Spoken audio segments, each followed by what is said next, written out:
নবিয়িনা মুহাম্মদ ওয়া আলা আলিহি ওয়া আসহাবিহি আজমাইন। আলহামদুলিল্লাহ, আমরা সিরাত ওমর ইবনে ফারুক রাদিয়াল্লাহু আনহুর জীবন ওনার সিরাত থেকে শুনছি।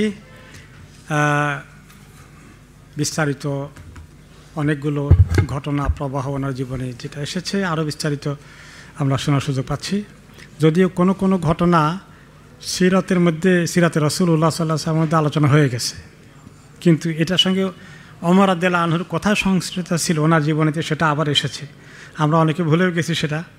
আর এরকমই আবু বকর রাদিয়াল্লাহু আনহুর জীবনেও যেগুলো নবী করিম সাল্লাল্লাহু আলাইহি ওয়াসাল্লামের সঙ্গে সিরাতে পাকে এসেছে, ওগুলো আমরা আবার আবু বকর রাদিয়াল্লাহু আনহুর জীবনে শুনছি। এভাবে ওমর রাদিয়াল্লাহু আনহুর সংশ্লিষ্ট কিছু যদি রাসূলুল্লাহ সাল্লাল্লাহু আলাইহি ওয়াসাল্লামের সিরাতের সঙ্গে ঘটে থাকে, সেটাকে আবার হয়তো রিপিট হবে ইনশাআল্লাহ। এক নম্বর হচ্ছে যে ওনার বিভিন্ন যুদ্ধে ওনার অবদান অনেক বেশি। উনি অনেক সাহসী বীর ছিলেন, শারীরিকভাবে শক্তিশালী, মানসিকভাবে অনেক প্রকৃতিগত দিক থেকে অনেক বড় হিম্মতের লোক তিনি। তিনি যখন যুদ্ধ শুরু হতো তখন তিনি কোনো রকমেই পিছপা হতেন না, সামনের দিকে এগিয়ে যেতেন। বিশেষ করে বেশ কিছু যুদ্ধের মধ্যে ওনার ঘটনা হয়েছে। গজাতে অহদের মধ্যে, অহদ যুদ্ধে কী হয়েছে, অহদ যুদ্ধে যখন মুসলমানদের একটু বিজয়ের দিকে যাচ্ছিল, তখনই যখন পিছন দিক থেকে যারা পাহারা দিচ্ছিল যে পিছন দিক থেকে যেন না আসে, ওনারা যখন বিজয় দেখলেন হয়ে যাচ্ছে, পেছন দিক থেকে ওনারা ওই জায়গা ছেড়ে দিয়ে চলে আসলেন, তাই না? তার ফলে ওই জায়গার ফাঁকে দিয়ে খালিদ বিন ওয়ালিদ, তখন কাফেরদের পক্ষ থেকে ঘোড়সওয়ারের সেনাপতি, উনি পেছন দিক থেকে অ্যাটাক করে অনেক মুসলমানরা শহীদ হয়ে গেলেন। তো প্রথম দিকে বিজয়ের খবর, পরের দিকে একরকমের অনেক বড় ক্ষয়ক্ষতির খবর, তাই না? অনেক সাহাবী সেখানে শহীদ হয়ে গেলেন। হামজা রাদিয়াল্লাহু আনহু থেকে শুরু করে বেশ সাহাবী শহীদ হয়ে গেলেন। যখন শহীদ হয়ে গেছেন, ওদিক দিয়ে কাফেররাও তারাও একটু সেফ প্লেসে, তারা এখন খোঁজাখুঁজি করতেছে। মুসলমান যারা বেঁচে ছিলেন ওনারা কিছুটা সেফ লাইনে আছেন, ওনারা সামনে আর এখন আসছেন না, যা হতাহত হয়ে গেছে গুহার মধ্যে ওনারা একটু এখন হাইড করেছেন। এটা আল্লাহর পরীক্ষা যে ওদের যুদ্ধে মুসলমানদের অনেক শাহাদাত হবে। কিছু মিস্টেকের কারণে মুসলমানদের যেটা ঘটলো, যখন যুদ্ধের শেষ পর্যায়ে এসেছে, থেমে গেছে, তখন আবু সুফিয়ান যুদ্ধের শেষে বলল, উপরের থেকে অ্যানাউন্স করে, আফিল কাউমে মুহাম্মদ, লোকজন যারা বেঁচে আছে তোমাদের শত্রুপক্ষের, তোমাদের মধ্যে মুহাম্মদ কি এখনও বেঁচে আছে? নবী করিম সাল্লাল্লাহু আলাইহি ওয়াসাল্লাম বলেন, লা তুজিবুহু, এটার উত্তর দিও না, কোয়াইট থাকো। এখন আমাদের বাকি তাদেরকে আহ্বান করার দরকার নাই, যারা আছে সেফ একটু তাদেরকে অ্যাটাক করে ফেলো, কারণ আমরা এখন অপ্রস্তুত, তাই না? অনেক সাহাবী শহীদ হয়ে গেছে, বাকিরা ছত্রভঙ্গ হয়ে গেছে। লা তুজিবু, তোমরা জবাব দিও না, কেউ চুপ করে থাকো। ওনারা সবাই একটু সেফ সাইডে পাহাড়ের গুহার মধ্যে আশ্রয় নিয়েছে। তারপর আবার বললেন, আফিল কওমি ইবনে আবি কুহাফা, যে আবু কুহাফার ছেলে আছে নাকি তোমাদের মধ্যে কেউ কোনো জায়গায়? থাকলে জবাব দাও। নবী করিম সাল্লাল্লাহু আলাইহি ওয়াসাল্লাম আবু কুহাফার ছেলেকে আবু বকর রাদিয়াল্লাহু আনহু, যে উনি আছেন কি না দেখো। রাসূলুল্লাহ সাল্লাল্লাহু আলাইহি ওয়াসাল্লাম পাশেই তো উনি আছেন। তখনও তিনি বলেন, লা তুজিবু, জবাব দিও না, চুপ থাকো। ফাকালা আফিল কওমি ইবনুল খাত্তাব, খাত্তাবের ছেলে আছে কি না তোমাদের মধ্যে? ফাকালা ইন হাউলাল কওম কুতিলু।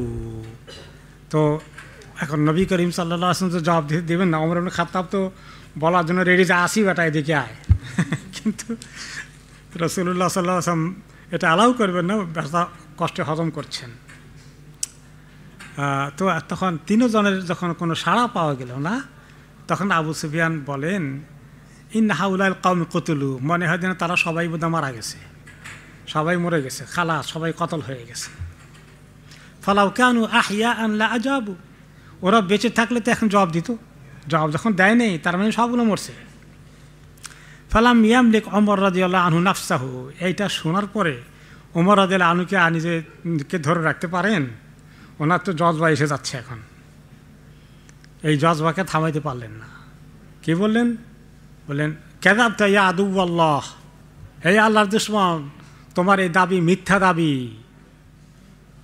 আবকাল্লাহু আলাইকা মা ইউখজিক, আল্লাহ তাআলা ওই লোকগুলোকে সবাইকে বাঁচিয়ে রেখেছেন যেগুলো তোমাকে একদিন অপমানিত করে ছাড়বে, তোমার কষ্টের কারণ হবে, তারা বেঁচে আছে। কি মনে করছো?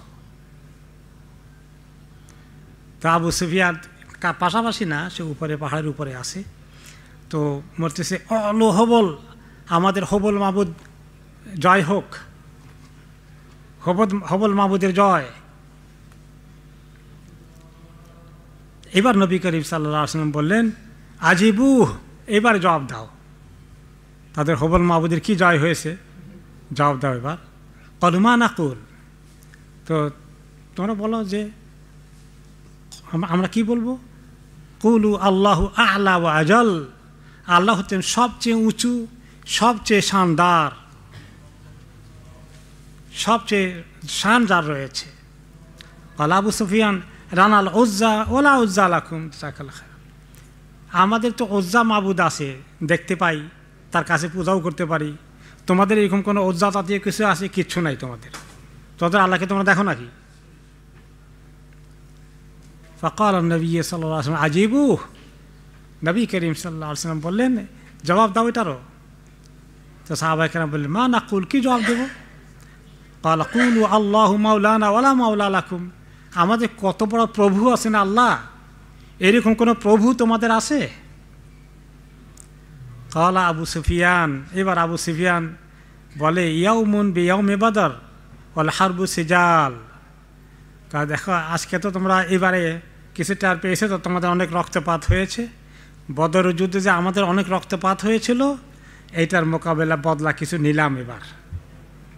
আল হারবু সিজাল, কি মনে করছে একতরফা তোমরা বিজয় করবা? আল হারবু সিজাল, যুদ্ধে কোনো সময় এই পক্ষ বিজয় হয়, কোনো সময় অপর পক্ষ বিজয় হয়, মানে সে কিছুটা এখন সেলিব্রেট করতেছে আর কি, তার সেলিব্রেশনের মুড।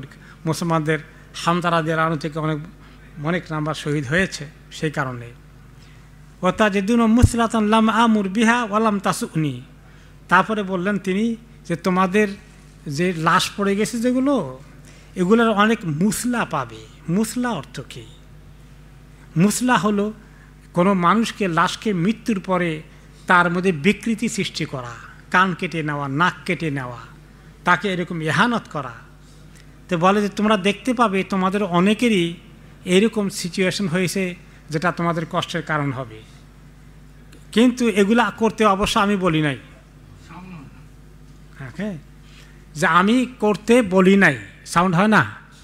এখন হয় ইনশাআল্লাহ, তা আমি একটু কাছে যাই, ঠিক আছে, রাইট।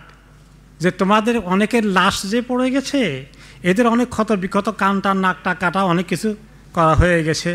তো আরব দেশের আবার কিছু আছে যে তারা এমনিতেও খুব বেশি অভদ্র হতে চায় না, যদিও মুসলা কোনো মানুষকে, শত্রুকে আপনি যদি মানে আপনার হাতের নাগালে পড়ে এবং শরীয়ত মতো তাকে যদি তাকে কার্যকরী করতে হয় তার মৃত্যুকে, কিন্তু আল্লাহর দুশমন হলেও তার শরীরের মধ্যে কোনো এরকম বিকৃতি সৃষ্টি করা আল্লাহ তাআলার দৃষ্টিতে হারাম।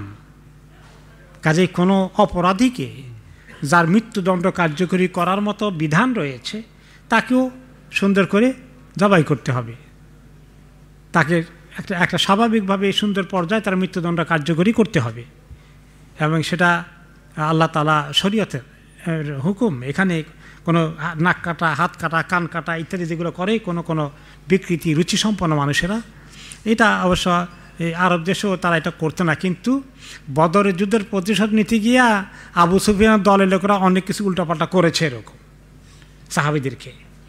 তো সে কথা সে মনে করিয়ে দেয় যে তোমাদের অনেক লাশের মধ্যে কিন্তু এইগুলা যে পাবা, নিজে তো লিডার আবু সুফিয়ান, তো বলে আমি কিন্তু এগুলা করতে বলিনি, আমার এটা জোর দিও না যে আমি এগুলো করতে বলেছি। বললাম তা উনি তবে করছে যে এটা আমার বেশি খারাপও লাগছে না। মানে দুশমনের কথা দেখেন, নিজের শান রাখতে চায় যে আমি তো একজন বড় লিডার, আমি তো উল্টাপাল্টা করতে বলি না, তো তারা কেউ করে ফেলেছে, যাই হোক, তো এটা বেশি খারাপ লাগে নাই আমার, তোমাদেরকে তো মানে আমাদের দিন থেকে বেরিয়ে গিয়ে তোমরা আমাদের যে কষ্ট দিয়েছ। তো তো ওমর রাদিয়াল্লাহু আনহু অন্য কোনো রেয়াতে বলছে, যখন বলল যে সে আমাদের যতগুলো তোমরা মারছিলা সেগুলো আমরা তোমাদের শোধ নিলাম, তারপরে এগুলা নিয়ে যখন গর্ব করছিল তখন ওমর রাদিয়াল্লাহু আনহু বললেন, লা সাওয়া, তুমি কি মনে করছো তোমাদের যেগুলো মারা গেছে আর আমাদের যেগুলো মরে গেছে সব কি সমান? কাতলানা ফিল জান্নাহ ওয়া কাতলাকুম ফিন নার, আমাদের সব মৃত্যুদণ্ড মরে যাওয়া লোকগুলো শহীদ হয়ে কোথায় যাবে? জান্নাতে যাবে, তারা জাহান্নামে যাবে না। আর তোমাদের যারা মরে গেছে এটা কোথায় যাবে? জাহান্নামে যাবে। কেমনি সমান মনে করো? ইয়াওমান বেয়াওম, আগে আমরা পরাজিত হয়েছি, এখন তোমরা পরাজিত হয়েছ, এই ব্যাপারকে সমান সমান মনে করছো? আমাদের যারা যখন বিজয় লাভ করেছি সেটাও আমাদের লাভ, আমাদের যারা শহীদ হয়েছে তারাও ক্ষতিগ্রস্ত হয়নি, বরং অনেক বড় লাভ তারা অ্যাচিভ করেছে। তারপরে এখন কোনো কোনো রেওয়াতে আসছে যুদ্ধ থেমে গেছে, যুদ্ধ থেমে গেলে আবার দুশ্মনকে তার অ্যাটাক করা যায় না। তো আবু সুফিয়ান এক পর্যায়ে বলছে, ওমর তোমার সঙ্গে কথা বলি একটু। তো ওরা তো একসময় তো ওনারা লিডার ছিলেন কোরাইশদের মধ্যে, ওমর রাদিয়াল্লাহু আনহু লিডার ছিলেন। তো আবু সুফিয়ান ওনাকে ডাক দিয়ে বললেন, উনশাদুকুল্লাহ ইয়া ওমর, ইয়ানি কাছে আসেন নাই, একটু দূরে থেকেই, তোমাকে আল্লাহর কসম দিয়ে বলি, আকাতালনা মুহাম্মাদান, মুহাম্মদকে আমরা কতল করতে সক্ষম হয়েছি কিনা খালি খবরটা আমাকে দাও। তিনি কি বেঁচে আছেন না মরে গেছেন? তাই গো, মরে গেলে তার আমাদের যুদ্ধ দরকার নেই, আমাদের চিরদিনে শান্তি হয়ে গেল। খালি খবরটা দাও যে মুহাম্মদ কি বেঁচে আছেন না মরে গেছেন। ফাকাল ওমর, আল্লাহুম্মা লা, আলহামদুলিল্লাহ, আল্লাহর কসম তিনি মরে যান নাই, বেঁচে আছেন। ওয়া ইন্নাহু লা ইয়াসমাউ কালামাকাল আন, তুমি যে কথা বলছো উনি সব শুনতে পাচ্ছেন। তাই তখন এর আগে আমরা বদর যুদ্ধের ইতিহাসে পড়েছিলাম যে ইবনু কামিআহ নামে এক দুষ্ট প্রকৃতির লোক নবী করিম সাল্লাল্লাহু আলাইহি ওয়াসাল্লামকে বর্ষা নিক্ষেপ করেছিল, মনে আছে তো? সে বর্ষা ওনার দান শহীদ করে ফেলেছে ওহদ যুদ্ধে। দান শহীদ, কয়টা দাঁত ওনার পড়ে গেছে বা ভেঙে গেছে, ভেঙে গেলে উনি বেহুশ হয়ে পড়ে গেছেন। তখন ইবনে কামিআহ মনে করছে সে মুহাম্মদকে, রাসূলুল্লাহ সাল্লাল্লাহু আলাইহি ওয়াসাল্লামকে হত্যা করে ফেলেছে। সে খুব বীরত্বের সাথে বলতেছিল যে আমি শেষ করে দিয়েছি মুহাম্মদকে। তো ওইটাকে চেক করতে চাচ্ছে, কনফার্মেশন যে মুহাম্মদকে আসলে মারা গেছেন না বেঁচে আছে। তো যখন ওমর রাদিয়াল্লাহু আনহু বললেন যে আল্লাহর কসম তিনি এখনও বেঁচে আছেন এবং তিনি তোমার কথাগুলো সব তিনি দিব্যি শুনতে পাচ্ছেন। আর তখন আবু সুফিয়ান বলে, আনতা আস্তাকু ইনদি মিন ইবনে কামিআহ ওয়া আবার, ইবনে কামিআহ যে দাবি করেছিল মুহাম্মদকে হত্যা করেছে তার তুলনায় তুমি অবশ্য সত্যবাদী, তুমি কখনো মিথ্যা কথা বলো না, তা আমি বুঝছি তাহলে বেঁচে আছেন। ওকে, তো এইভাবে আমরা দেখতে পাচ্ছি যে ওমর রাদিয়াল্লাহু আনহু যুদ্ধের মধ্যে কোনো রকমেই উনি দুর্বল হওয়ার কোনো লক্ষণ নেই। আল্লাহ তাআলা ওনাকে এমন হিম্মত দান করেছেন, বীরত্ব কখনোই ওনার কমতি হয়নি। এখানে প্রথমে আসলো যে নবী করিম সাল্লাল্লাহু আলাইহি ওয়াসাল্লাম বললেন তোমরা জবাব দিও না। তো জবাব না দেওয়ার ব্যাখ্যা কোনো কোনো মুহাদ্দিস করেছেন যে এই জন্য জবাব দিতে নিষেধ করেছেন যে তাকে জবাব দিয়ে তার দাম বাড়ানোর কোনো দরকার নেই। আমরা কি বেঁচে আছি না মরে গেছি, আমাদের কি অবস্থা, আমরা তো এখন যা শহীদ হওয়ার হয়ে গেছে, বাকি আমাদের কাজ বাকি আছে, আমরা আগামীতে দেখা যাবে তাদের সঙ্গে ইনশাআল্লাহ আল্লাহ আমাদেরকে অবশ্যই দিনকে বিজয় করবেন, তো তার উত্তর দেওয়া দরকার নাই। কিন্তু যখন তার গর্ব অহংকার বেড়ে গেল তখন ওমর রাদিয়াল্লাহু তাআলা আনহু যখন জবাব দিলেন, ওনার বীরত্বের কাছে এটা খুব আপত্তিকর মনে হলো, তখন অবশ্য নবী করিম সাল্লাল্লাহু আলাইহি ওয়াসাল্লাম আর নিষেধ করেননি। এই হলো যে ওহদ যুদ্ধে ওনার কিছু কিছু মানে অবস্থান, একজন সাহসী বীর যোদ্ধা হিসাবে তিনি কিভাবে সর্বদা ইসলামের বিজয় বা ইসলামের শানকে ধরে রাখার চেষ্টা করেছেন। পরবর্তী পর্যায়ে মোস্তালেক যে একটা যুদ্ধ হয়েছিল মদিনাতে, সেখানে একটি ঘটনা ঘটে। ওই যুদ্ধ উপলক্ষে আনসার এবং মুহাজির সাহাবিগণ সেখানে সমবেত হয়েছিলেন। তো সেখানে ওনারা যখন অবস্থান করেন, শিবির করেন, ক্যাম্পের মধ্যে থাকেন, লড়াই হওয়ার আগের দিন রাত্রে যখন সেখানে আসেন, তো সেখানে আনসারি আর মুহাজিরদের মধ্যে দুইজনের মধ্যে একটু বিতর্ক হয়ে গেল। একজন আনসারি একটা কথা বলেন, একজন মুহাজির এটাকে অন্যভাবে নিল, এভাবে হলো। তো একজন মুহাজির একজন আনসারিকে একটু কড়া কথা বলে ফেলেছিল। মুহাজির কারা যারা মক্কা থেকে হিজরত করে মদিনায় গিয়েছেন, আর আনসারি হলো যারা মদিনায় বাসিন্দা এবং তাদেরকে জায়গা দিয়েছেন। তো দু ভাই মিলে তো কত সুন্দর মদিনা সমাজ গঠন করলে, নবী করিম সাল্লাল্লাহু আলাইহি ওয়াসাল্লামকে তারা সবাই মিলে সাহায্য করলেন। কিন্তু মানুষের দুর্বলতা তো ঘটে যায়, আর সব মানুষ তো এক লেভেলের না।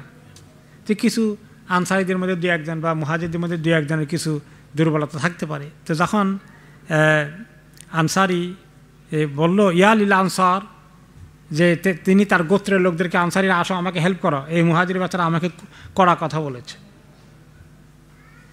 তো মুহাজির উনিও আবার দুর্বলতা আছে কিছু, উনি ডাকলে মুহাজিররা আসো তারা আমাকে অ্যাটাক করবে। মানে মুসলমানদের মধ্যেও যে হঠাৎ করে আমাদের বর্তমান সমাজেও ইসলামের পক্ষে সবাই কাজ করে, মাঝে মধ্যে দেখেন না, আবার উল্টাপাল্টা হয়ে যায় কিছু, যে এগুলা মানুষের মৌলিক দুর্বলতা কিন্তু সব সময় থাকে।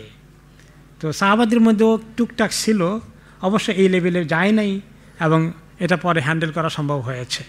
তাহলে আমরা যদি এখন দেখি যে কোনো সময় মানে মুসলমানদের মধ্যে যারা ইসলামের জন্য সবাই কাজ করে, কোনো সময় কিছু ভুল বোঝাবুঝি হয়ে যায়, এটাকে নিয়ে খুব ফ্রাস্ট্রেশনে না গিয়ে, খুব নেগেটিভ কমেন্ট কন্টিনিউ না করে দোয়া করতে থাকা এবং তাদের মধ্যে ইসলাহ করে দেওয়ার চেষ্টা করা, তাই না? তো সাহাবি মুহাজির আনসারের মধ্যে উভয়ই তো মান অনেক হাই, এত সত্ত্বেও তাদের মধ্যে কিছু মাঝে মধ্যে টুকটাক ঘটে গেছে। তো যখন আনসারি ডাকলেন, আনসারিরা আসো দেখি এই মুহাজির আমাকে এখন এরকম করে বলল। মুহাজির বলতেছে তার ভাইদেরকে, আনসারি বলতেছে তাদের ভাইদেরকে। নবী করিম সাল্লাল্লাহু আলাইহি ওয়াসাল্লাম এটা শোনার পরে ওনার কাছে খবরগুলো দৌড়ে আসলেন, বলেন কিসের এগুলো দাবি করা হচ্ছে? মা বালু দাওয়াল জাহিলিয়া, কেন আমি জাহিলি সমাজের স্লোগান শুনতে পাই?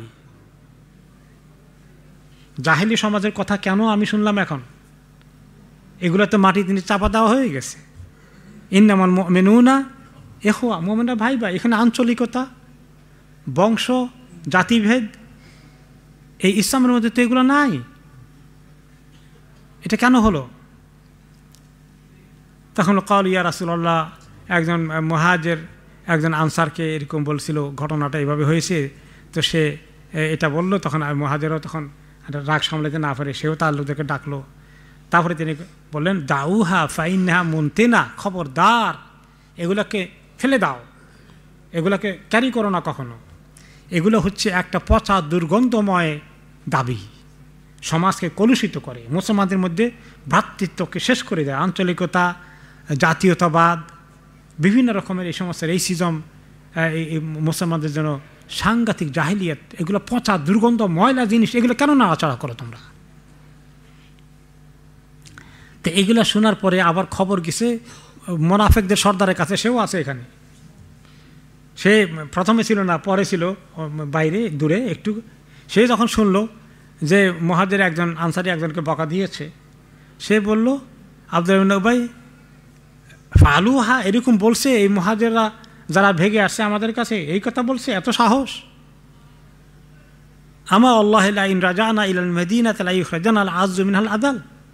তখন সে বলে বসলো আমরা মদিনা যাই এবারে, আমাদের মধ্যে যারা ইজ্জত সম্মান নিয়ে মদিনার যারা বাসিন্দা আছি, এই সমস্ত যারা আমাদের কাছে ভেগে এসেছে, অপমানিত নিজের দেশ থেকে ছুটে এসেছে, সবগুলোর বাইর করে দেব।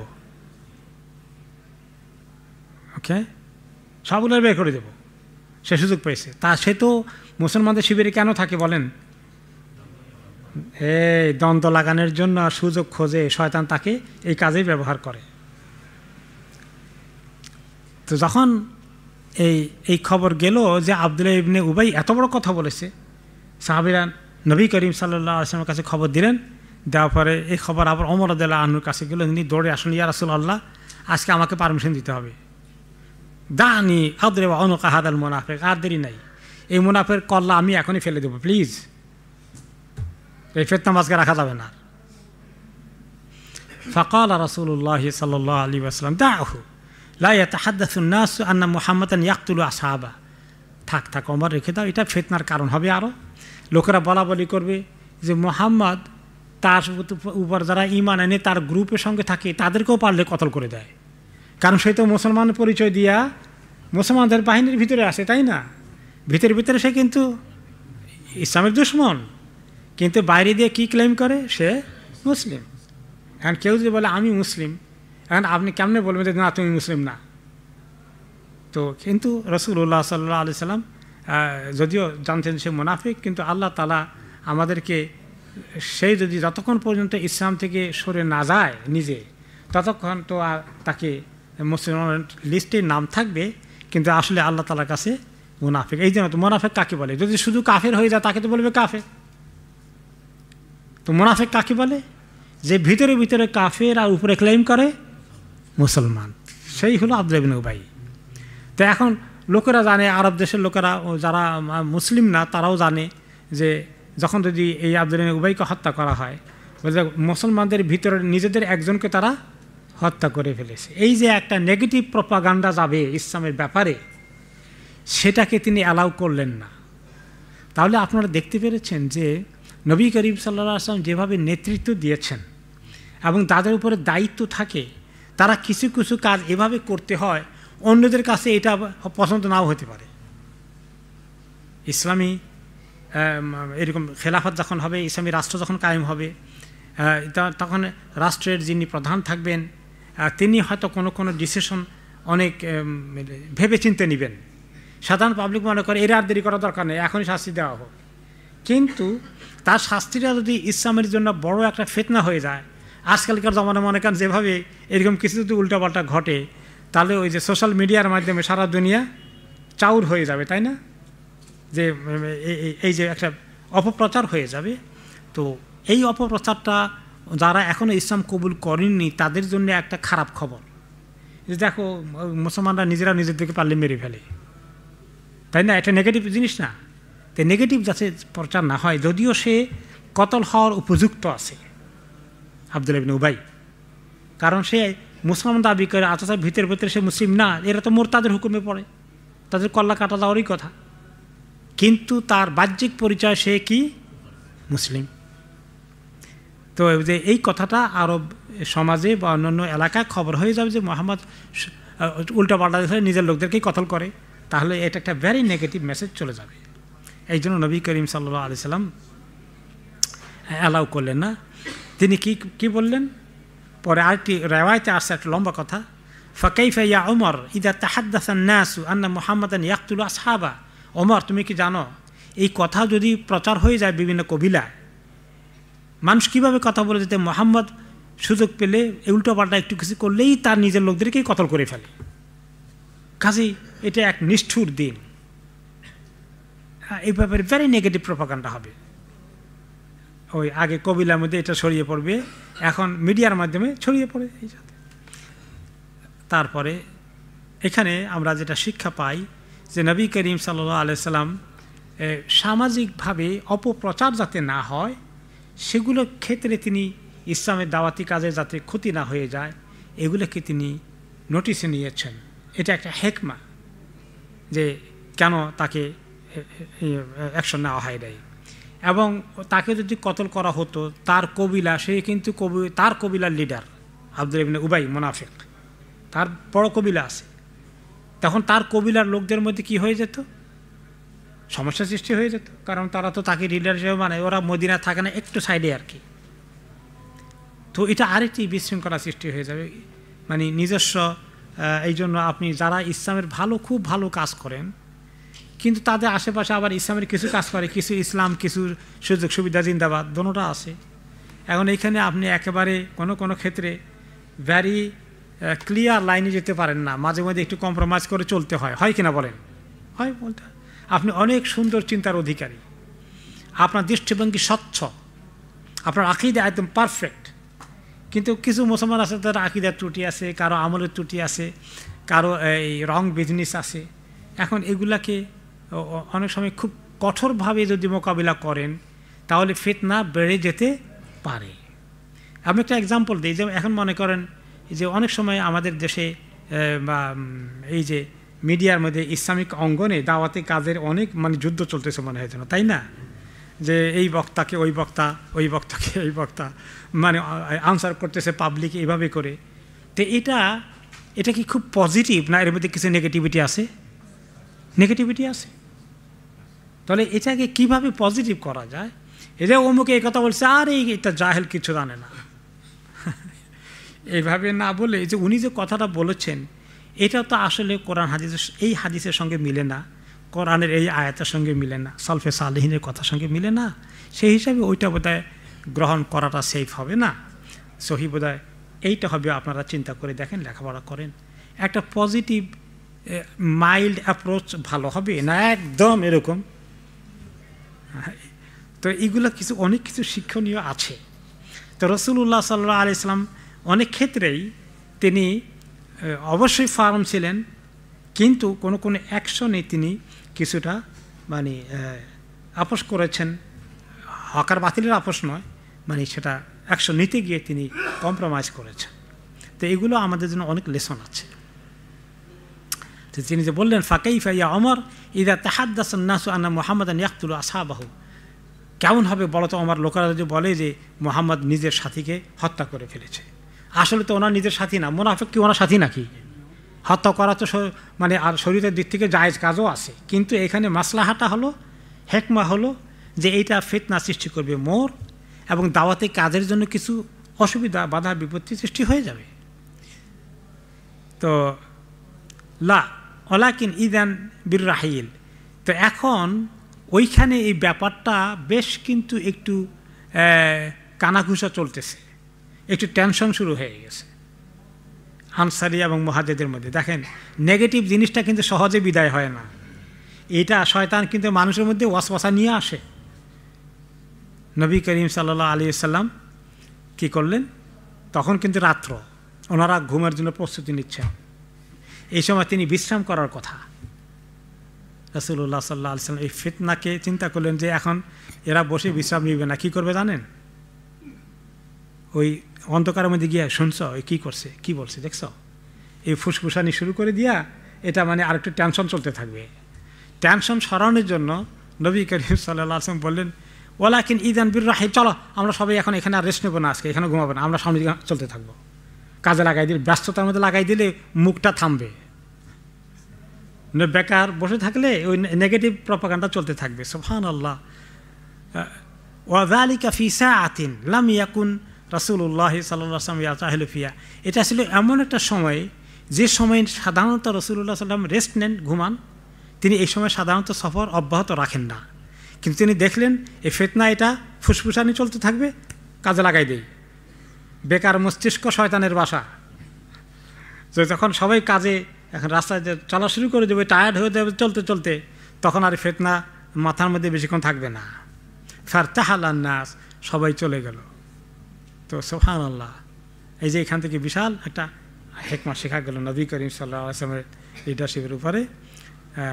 তাহলে এই যে একটা মানে একটা ইমপ্রেশন মানুষের কাছে কেমন হবে, এগুলো অনেক কিছু দাওয়াতি কাজের, ইসলামী কাজেরও অনেক কিন্তু হেকমা এখানে আছে।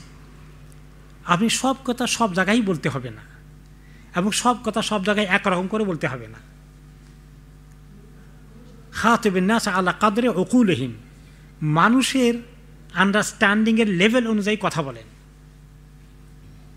কারণ আপনি যদি একটা ভেরি ইন্টেলেকচুয়াল লেভেলে সব হাইলি এডুকেটেড বড় বড় ডিগ্রিধারী তাদের সামনে একটা কথা বলতেছেন, সেখানে মনে করেন যে এক ধরনের একেবারে আপনি একেবারে একটা গ্রামে চলে গিয়েছেন, সেখানে সাধারণত একেবারে মানে ছোটোখাটো লেভেলের লোকজন, লেখাপড়া হাইলি এডুকেটেড কেউ না, সেখানে একটু কথা বলতেছেন। দুইটার মধ্যে একটু খেয়াল করতে হবে যে দুইটার স্ট্যান্ডার্ড একটু ডিফারেন্ট আছে। এরকম অবস্থায় বাচ্চাদের সঙ্গে যেভাবে কথা বলবো, মুরব্বীদের সঙ্গে এইভাবে না। যে এই জন্য নবী করিম সাল্লাল্লাহু আলাইহি ওয়াসাল্লাম অবস্থা অনুযায়ী ব্যবস্থা নিয়েছেন, এবং যাতে করে কোনো ধরনের ইন্টারনাল কনফ্লিক্ট সৃষ্টি না হয়ে যায়, তিনি তাড়াতাড়ি করে এখানে আর দেরি করলেন না, সামনের দিকে হাঁটিয়ে নিয়ে গেলেন।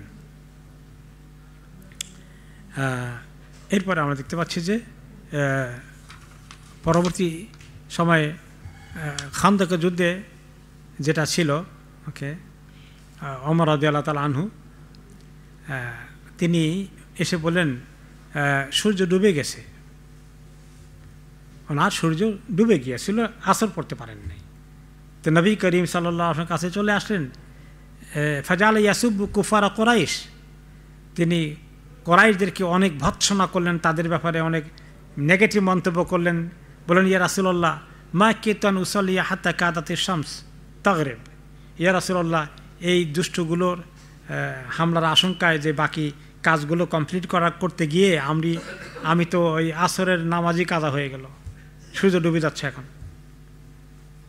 নবী করিম সাল্লাল্লাহু আলাইহি ওয়াসাল্লাম বলেন, আল্লাহি মা সাল্লাইতু, আল্লাহর কসম আমিও পড়ি নাই। এটা একটা ইমার্জেন্সি সিচুয়েশনে এসে গিয়েছিল যে তাদের একটা জায়গা দিয়ে হামলা করার আশঙ্কা রয়েছে। ওই জায়গাটাকে সিকিউর করার জন্যে ওনারা খুব জোরসোরে ওদিকে সবাই ফোকাস করলেন। আর এই সময় যে সূর্য মনে করছে লেটে পড়বেন পড়তে পড়তে সূর্য ডুবে গেছে। ফাকুব না ইলাবো থান, তারপরে বলেন যে আমরা একটু সরে এসে সূর্য ডুবার পরে আসলাম, উজু করলাম। নবী করিম সাল্লাল্লাহু আলাইহি ওয়াসাল্লাম সেদিন মাগরিবের ওয়াক্ত ঢুকার পরে আসর পড়লেন, যেটা যিনি জীবনে করেন নাই। তো এখান থেকে ওলামায়ে কেরাম নিয়েছেন যে একান্ত ভ্যারি ভ্যারি সিরিয়াস সিচুয়েশনে শুধুমাত্র এইটা অ্যালাউড হতে পারে, তা না হলে এভাবে নামাজ ব্যস্ততার উসিলা দিয়ে নামাজ কাজা করা যাবে না। এটা হলো যে মানে সিকিউরিটি, লাইফ, জীবন মরণ সমস্যার কারণে এটা করা হয়েছে। কয় মিনিট বাকি আছে? 9টা। ওকে, এরপরে হুদায়বিয়া সন্ধির মধ্যে ওমর রাদিয়াল্লাহু তাআলা আনহু যে বিষয় সেটা আমরা আসি। যখন হুদায়বিয়া সন্ধি আসলো, হুদায়বিয়াতে ওনারা সন্ধি করার মানে ওমরা করার জন্য রওনা করে গিয়েছিলেন, তাই না? ওনারা যখন হুদায়বিয়া এলাকায় পৌঁছলেন তখন মক্কার কাফিররা প্রস্তুতি নিচ্ছে, যুদ্ধ করে ওনাদেরকে ঠেকাবেন, ওমরা করতে দিবেন না। আর ওনারা আসছিলেন শুধু ওমরা করার, যুদ্ধ করতে আসেননি। পরে নবী করিম সাল্লাল্লাহু আলাইহি ওয়াসাল্লাম রক্তপাত এড়ানোর জন্য ওসমান রাদিয়াল্লাহু আনহুকে পাঠালেন মক্কায়, যেটা আমরা সিরাতে পাকে শুনেছি। সেখানে যাওয়ার পথে পরে ওখানে তারা বললেন যে আলাপ আলোচনা করতে ওনার একটু দেরি হয়ে গেল, আসতে লেট হয়ে গেছে। তখন তার মোবাইল ফোন নাই খবর দেওয়ার জন্য। তো হুদায়বিয়াতে বেশ দূরে কি হচ্ছে ওসমানে কারো আশঙ্কা হয়ে গেলো ওনাকে বোধহয় কতল করে ফেলছে, হয়তো বা কতল করে ফেলছে। তখন যদি কতল হয়ে যায় তাহলে শেষ পর্যন্ত কী হবে? আমরা ওনারা শপথ করছেন বাইয়াতে রেদওয়ান, তাই না, গাছের নিচে, যে ওসমানকে হত্যা করে ফেললে আমরা তার রক্তের বদলা না নিয়ে ফেরত যাব না। তারপরে শেষ পর্যন্ত উনি ফেরত এসেছেন এবং সন্ধির আলাপ আলোচনা হলো।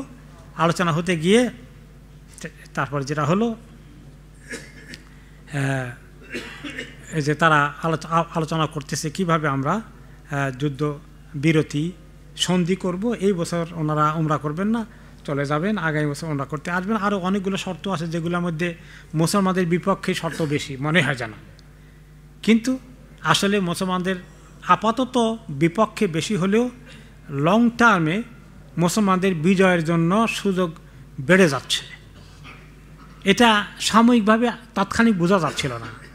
আমাদের মনে আছে সিরাতে পাখি ঘটনাটা শুনছি, যখন নবী করিম সাল্লাল্লাহু আলাইহি সাল্লাম এই সন্ধি করতে গেলেন তো ওমর রাদিয়াল্লাহু আনহু বললেন যে আমরা বুঝি ইহরাম করে আসি, আমরা এখন উমরা না করে নাকে দস্তখত দিয়ে সন্ধি করে চলে যাব, আগামী বছর আসবো, আমরা কি এত কাপুরুষ হয়ে গেছি? এটা তো আমাদের জন্য মানে আমরা তাদের কথাই থাকলো, আমরা ছোট হয়ে গেলাম, আমরা কেন এত বড় হীন প্রস্তাব তাদের গ্রহণ করলাম? ওনার মানতে কষ্ট হয়েছে, চুক্তির সাইন হয়ে গেছে। তারপর তিনি রাসূলুল্লাহ সাল্লাল্লাহু আলাইহি ওয়াসাল্লামের কাছে আসলেন, এসে বললেন, ইয়া রাসূলুল্লাহ, আপনি কি আল্লাহর রাসূল না? তিনি বলেন, বালা, অবশ্যই আমি আল্লাহর রাসূল। আওয়ালাসনা বিল মুসলিমিন, আমরা কি মুসলিম না? বলা, বালা, অবশ্যই আমরা মুসলিম। আলাইসু বিল মুশরিকিন, তারা কি মুশরিকের গোষ্ঠী না সব? বলা, বালা, অবশ্যই। তাহলে ফালা আলামা নুতিহি দানিয়া ফি দিনিনা, তাহলে কিভাবে আমরা আল্লাহর দ্বীনের এই যারা অনুসারী তারা আজকে এত অপমানকর এই চুক্তি কেমনে করলাম ইয়া রাসূলুল্লাহ? তাদের কথাই ঠিক থাকলো আমরা মদিনায় ফেরত চলে যাবো ওমরা না করে, এটা তো আমাদের অনেক অপমান হয়ে গেল ইয়া রাসূলুল্লাহ। আমরা আল্লাহর দ্বীন, ওয়ালিল্লাহিল ইজ্জাতু ওয়া লিরাসূলিহি ওয়াল মুমিনিন, কোরআনে আল্লাহ তাআলা কি বলেছেন? ইজ্জতের মালিক তো, ইজ্জত তো শুধুমাত্র আল্লাহর, আল্লাহ রাসূলের, মুমিনদের ইজ্জত হবে। কিন্তু আমরা তো এখন জলিল হয়ে গেলাম, তাদের শর্ত আমরা মেনে নিলাম ইয়া রাসূলুল্লাহ।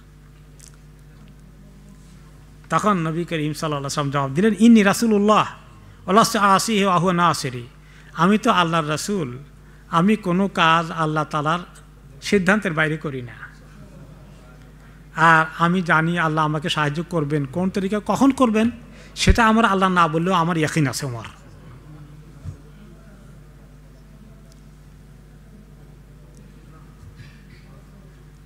অন্য রেওয়াজে আসছে, আনা আব্দুল্লাহ ওয়া রাসূলু, আমি আল্লাহর বান্দা এবং তাঁর রাসূল, লান উখালিফা আমরাহু ওয়ালান ইউদাইয়ানি, আমি তো আল্লাহর হুকুমের বাইরে, ইচ্ছার বাইরে কোনো কাজ করব না, এবং আমার কনফিডেন্স আছে যে আমার আল্লাহ আমাকে বরবাদ করে দিবেন না, ক্ষতিগ্রস্ত করবেন না। আমার আল্লাহ আমাকে যেদিকে নিয়ে যাচ্ছেন নিশ্চয়ই আল্লাহ তাআলা আমাকে সাহায্য করার জন্য নিয়ে যাচ্ছেন। তবে আপনি না বলছিলেন স্বপ্ন দেখছেন, আমরা ওমরা করতে যাব, এসব স্বপ্ন কই গেল? আমরা তাওয়াফ করব, হ্যাঁ, ওই যে কি জানে, লাকাদ সাদাকাল্লাহু রাসূলুহু ইয়া বিল হক লা তাদখুলুনাল মাসজিদাল হারামা ইনশা আল্লাহু আমিনিন মুহাল্লিকিনা রুউসাকুম মুকাসসিরিন লা তাখাফুন। এইসব কথা বলছে, কোরআনে আসছিল না? সেগুলো গেল কই? এখন তো আমরা ওমরা না করে ফেরত যাচ্ছি। কোথায় আমরা মাথার চুল কাটবো, কেউ কেউ মাথা নেড়ে করবো, সব আল্লাহ আপনি শুনাইলেন আমাদেরকে, এখন তো আমরা মদিনায় চলে যাচ্ছি। তো নবী করিম সাল্লাল্লাহু আলাইহি ওয়াসাল্লাম মনে আছে আপনাদের, হ্যাঁ হ্যাঁ, তিনি বললেন, তা আমি তো বলছি, কিন্তু আমি কি বলছিলাম যে এই বছরই করবো? আখবরতুকা আন্নাকা আন্না নাতি হাদাল আম, এই বছরই করে ফেলো, এই বছর এরকম করে ফিক্স করে বলছিলাম? আমি তো চেষ্টা করেছি তোকে। কল আল্লাহ, না ওইটা বলেন নাই অবশ্য। কল ফাইনাকা আতিহা ও মুতাওয়াফুন বিহি, আমার আপনি মনে রাখেন, আপনি আসবেন, তাওয়াফ করবেন, এবং আপনি আল্লাহর ঘরে পৌঁছবেন, একদিন আল্লাহ এটা দিবেন আপনাকে সুযোগ, কোনো সন্দেহ আমার নাই। ওমর রাদিয়াল্লাহু আনহু তখনও ইতমিনান হচ্ছে না। কার কাছে গেলেন? আবু বকর রাদিয়াল্লাহু আনহুর কাছে গিয়ে আবার রিপিট করেন, ইয়া আবু বকর আলাইসা বিরাসূলিল্লাহ, এই আবু বকর বলেন তো, উনি কি আল্লাহর রাসূল না? উনি কি আল্লাহর সত্য রাসূল না? হ্যাঁ অবশ্যই। আমরা কি মুসলিম না? আল্লাহর কাছে আত্মসমর্পণকারী আমরাই কি আল্লাহর মুসলিম, যাদেরকে আল্লাহ পছন্দ করার কথা, আমরা কি সেই দলের অন্তর্ভুক্ত না? হ্যাঁ অবশ্যই। এরা কি সব মুশরিক না? এরা আল্লাহর দুশমন না? অবশ্যই। তাহলে কেন আমাদের দ্বীনের ইজ্জতকে আজকে আমরা জলিল করে দিয়ে মদিনা চলে যাব?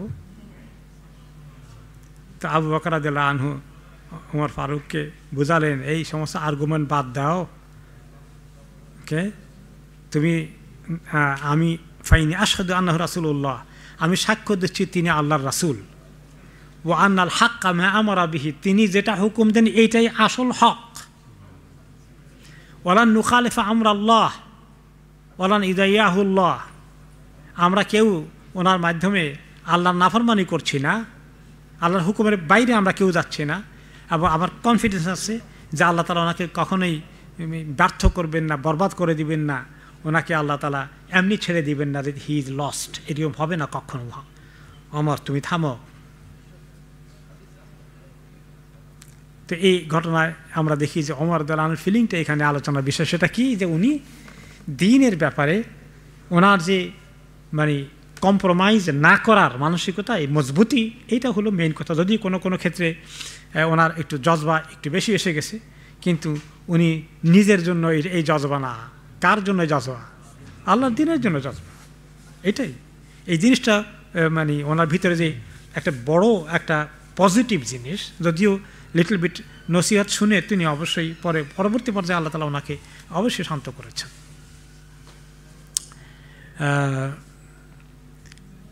এখানেই আমাদের থামতে হচ্ছে বোধহয়। যদি দু একটা প্রশ্ন থাকে, আর আমার একটু কথা আছে। কয় তারিখ জানি আজকে? বিসমিল্লাহ। কয়েক সপ্তাহের বিরতি আপনাদেরকে, ইনশাআল্লাহ। মিড অক্টোবরে আমরা আবার ইনশাআল্লাহ আল্লাহ সাল্লামতে তৌফিক দিলে রিজিউম করব। মধ্য অক্টোবরে আবার শুরু হবে ইনশাআল্লাহ। তো কিছুদিন দেখা হবে না ইনশাআল্লাহ। আগামী শনিবারে তাফসিরে আছে ইনশাআল্লাহ। তো এই আগামী শনিবার তাফসির হয়ে গেলে, মানে কামিং শনিবারে, পরের সপ্তাহগুলো থেকে প্রায় 4 সপ্তাহের মতো আপনাদের কমপ্লিট ছুটি। অনেকেই প্রোগ্রামে আসার জন্য বেড়াইতে যেতে পারেন না, কোনো বিকালে কমিটমেন্ট দেন না, তা আপনাদেরকে সুযোগ হয়ে গেল ইনশাআল্লাহ। তাফসির আগামী শনিবার হয়ে তাফসিরও 4 সপ্তাহের মতো ইনশাআল্লাহ ক্লোজ থাকবে ইনশাআল্লাহ। ইনশাআল্লাহ। তাই জাযাকুমুল্লাহ খায়রান। কোনো প্রশ্ন আছে? জি ফাদাল।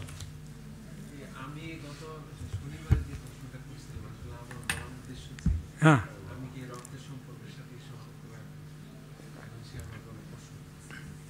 কেউ যদি আপনাকে কষ্ট দেয় রক্তের সম্পর্কের সাথে, তাহলে আমি কি তার সঙ্গে সম্পর্ক রাখবো?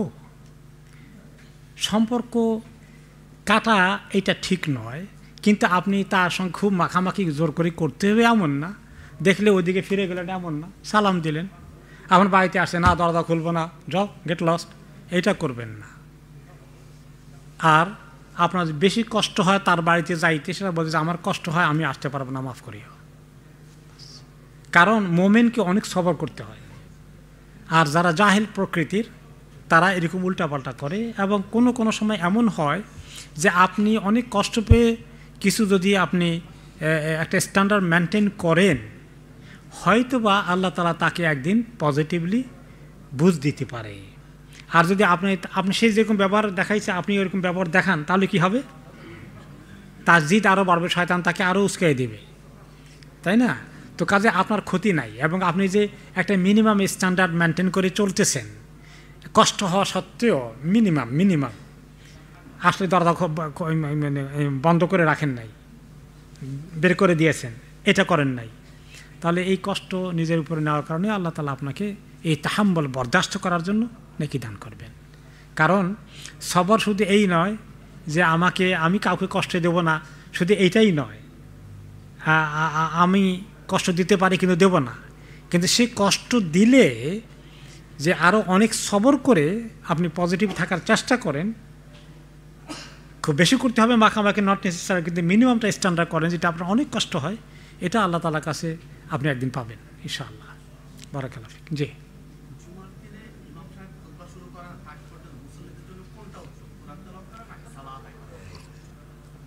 জুমার দিনে ইমাম সাহেবের যদি মুসল্লি একটু আগে আসেন এবং খুতবা টাইমের বেশ আগে এসেছেন, তাহলে তিনি কি করবেন? এই সময় বেশি বেশি নফল নামাজ পড়বেন না কোরআন তেলাওয়াত বেশি করে করবেন? দেখেন, এটা দুইটার অপশনই খোলা আছে। প্রথমত, আসলে 2 রাকাত নামাজ না পড়ে বসবেন না, এই একটা হাদিস। 2 নম্বর হাদিস হলো যে নবী করিম সাল্লাল্লাহু আলাইহি ওয়াসাল্লাম বলেছেন, যে ব্যক্তি জুমায় অনেক আর্লি আসে, ওয়া সাল্লা মা কুতিবা লাহু, আর নামাজ পড়ে যা তার কিসমতে লেখা হয়েছে। যা কিসমতে লেখা হয়েছে বলতে কি বোঝানো গেল এখানে? কয় রাকাতের কথা? তাহলে এখানে কোনো ফিক্স করা কিছু নাই। আপনি চাইলে যে পুরো টাইম আপনি নামাজ পড়েন, 2 রাকাত পরে আর 2 রাকাত পড়তে পড়তে আপনি যদি 10 রাকাতও পড়েন, 12 রাকাতও পড়েন, তাহলে কোনো আপত্তি নেই, করতে পারেন। আর আরেকটা হলো যে আপনি কোরআন শরীফ তেলাওয়াত করতে পারেন। এটা বলা হয় না যে খালি 2 রাকাত পড়ে বসে থাকলা কেন, কোরআন শরীফ পড়লা কেন? কোরআন শরীফ পড়লে নামাজ পড়লে বেশি সওয়াব হবে না কোরআন শরীফ পড়লে বেশি সওয়াব হবে, এগুলো ফয়সালা করা আমাদের জন্য মুশকিল। তবে নফল নামাজ যদি একটু বেশি পড়া যায় ভালো, আর যদি লম্বা সময় থাকে তারপরে আপনি সেখানে কোরআন তেলাওয়াত করেন, দুটাই কিছু কিছু হয়ে গেল। অনেকে আরব দেশে দেখেছি, ওনারা যেটা করেন সূরা আল কাহফ, ওনারা এই মসজিদে এসে আপনি ঢুকলে দেখবেন ইমাম আসার আধা ঘন্টা আগে মসজিদে গুম গুম করে খুব নিচু আওয়াজে সারা মসজিদে লোকের তারা সবাই সূরা কাহফ পড়ছে, এবং যাতে করে কারো মিস হচ্ছে না। আর তো এটাও একটা, সূরা কাহফ যদি মিস করে থাকেন আগের দিন রাত্র থেকে পড়া যায়, যদি আগের দিন রাত্রে পড়ে ফেলেন তাহলে এখানে নামাজ পড়লেন, কিছু অতিরিক্ত কোরআন তেলাওয়াত করলেন। আর যদি সূরা কাহফ পড়া না হয়ে থাকে তাহলে সুযোগ কাজে লাগান। বারাকাল্লাহ ফিক। জি, আর কিছু আছে ইনশাআল্লাহ? তফাদ্দাল।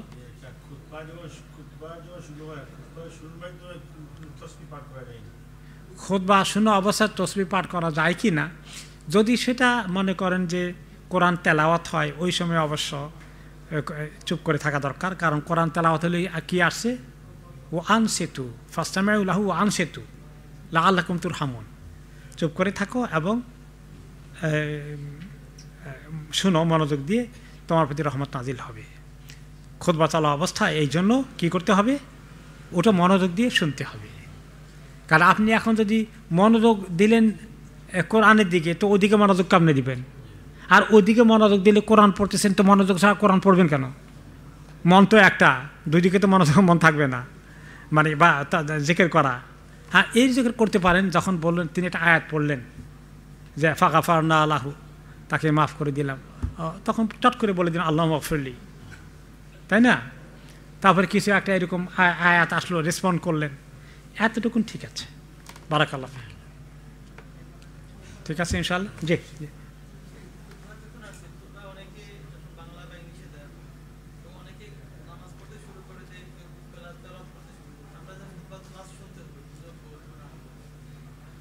হ্যাঁ, খুতবা অবস্থায় কেউ কেউ বলে যে আমি তো বাংলা বুঝি না, তো এখন কেউ বলে আমি ইংলিশ বুঝি না, তখন সে কোরআন শরীফ পড়া শুরু করে দিল।